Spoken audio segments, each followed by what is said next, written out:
नमस्कार मु लिंगराज आपण देखुं एडी ओडिया यूट्यूब चैनल जेते सबू बामसेव जय भीम आ बाबा साहेब आंबेडकर वादी माने जाग जाओ न्यूज देखंतु न्यूज रे लिखा जाइछि मनुस्मृति मुताबिक भारतर जवान मानकु रोजगार मिलिबो।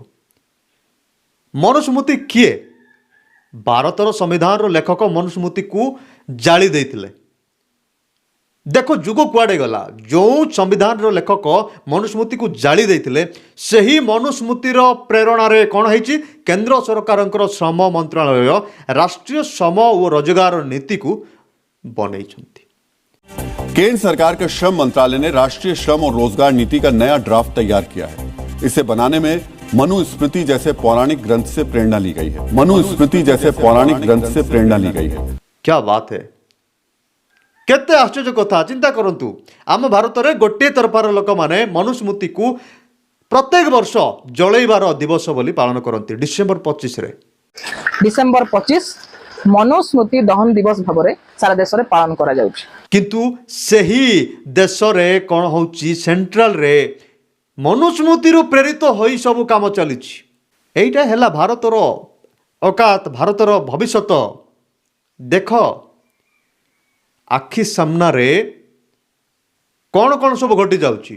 मनुस्मृति रे कौन कौन अच्छी शूद्र को कुकुर समान करा जाइछि। शूद्र पुणी उपदेश दे पारिबो नाही। उपदेश देवार जदि देखिबो ताहले तार कानरे गरम तेल पकई दिया। शूद्र द्वारा अहंकारवश ब्राह्मणों को धर्म उपदेश देने का दुस्साहस करने पर राजा को उसके मुंह और कान में गरम तेल डाल देना चाहिए। सी पुणी संपत्ति रखी पारिबो नाही, मोटरसाइकेल नाही, छेली गाई गोरु मेंढा किछि रखी पारिबो नाही, चारि चकिया धरी पारिबो नाही, ऑटो धरी चलै पारिबो नाही। हाँ बेसी न बेसी हेले तो ऑटो गोटे चलैबो सेटा मध्य नाही। मनुस्मृति क्या कहती है? मनुस्मृति कहती है कि शूद्र को शिक्षा और संपत्ति अर्जित करने का अधिकार नहीं है। पक्के मकान में नहीं रह सकता, नए वस्त्र नहीं पहन सकता, अच्छे बर्तनों में खाना नहीं खा सकता, हमारे बराबर में नहीं बैठ सकता। ये लिखा हुआ है। हाँ मनुस्मृति में लिखा हुआ है। तार बैंक बैलेंस रहिबो नाही। जदि से बैंक बैलेंस रखिबो ताले ब्राह्मण नारे रखिबाक पड़िबो। से को बड़ लोक सहित बसी पारिबो नाही। से ब्राह्मण क्षत्रिय वैश्य लोक मानकर तीन जातिर लोक मानकर पूरा निस्वार्थ भाव में सेवा करिबो, किछि टेंशन न नहीं करी। 91 श्लोक भगवान ने शूद्र वर्ण के लोगों के लिए एक ही कर्तव्य कर निर्धारित किया है, तीनों अन्य वर्णों के निर्विकार भाव से सेवा करना, बिना कोई सवाल उठाए, बिना किसी झिझक के आपने उनकी सेवा करना है। यही मनुस्मृति है। हमको पढ़ने लिखने नहीं दिया, खटिया चौकी पर नहीं बैठने दिया, कुर्सी पर नहीं बैठने दिया और जीभ काट लिया, आंख फोड़ दिया, कान में गरम तेल डाल दिया। एटा मनुस्मृतिर नीति। आउरी कोन स्त्री लोक माने जन्मरु चरित्रहीना से मानकु को जन्म रे मध्य अब स्वाधीन नाही। छोट बेले बापार अधीन रहिबो, जवान समय रे स्वामीर अधीन रहिबो, आ बुढ़ा समय रे पिला मानकर अधीन रहिबो, पुओ मानकर अधीन रहिबो। ताको स्वाधीन मिलिबा कथा नुहे। महिलाओं के लिए क्या लिखा हुआ है? महिलाएं जन्म से ही चरित्रहीन होती हैं। पुरुष को इनके ऊपर नजर रखनी चाहिए। स्त्री को कभी स्वतंत्र नहीं छोड़ना चाहिए। उसे बचपन में पिता के अधीन, युवावस्था में पति के अधीन और वृद्धावस्था में पुत्र के अधीन रहना चाहिए। एटा मनुस्मृतिर नीति। देखंतु केमिति केमिति केमिति केमिति देश रे मनुस्मृति लागू करा जाउछि। ए रोजगार नीति जदि लगै दिया जीवो, लोक माने एक्सेप्ट करिवे। एटा गोटे कोन? एटा गोटे प्रोपेगेंडा जे केमिति केमिति आपण एक्सेप्ट करिवे, केमिति टिके जगह देबे। जड़े व्यक्ति को जदि आपण ठियाबा पई जगह देले से बसिबो, बसिबा पई जगह देले से कोन सुइबा पई मध्ये जगह खोजिबो। एबे रोजगार नीति रे जदि मनुस्मृतिर जो प्रेरणा रे बनई दिया जाउछि रोजगार नीति, ताहले आगो को जाई करी ए जो शूद्र मानक ऊपर थिबा विषय प्रेरणा नै कि करा जीवो नाही, स्त्री मानक ऊपर करा जीवो नाही।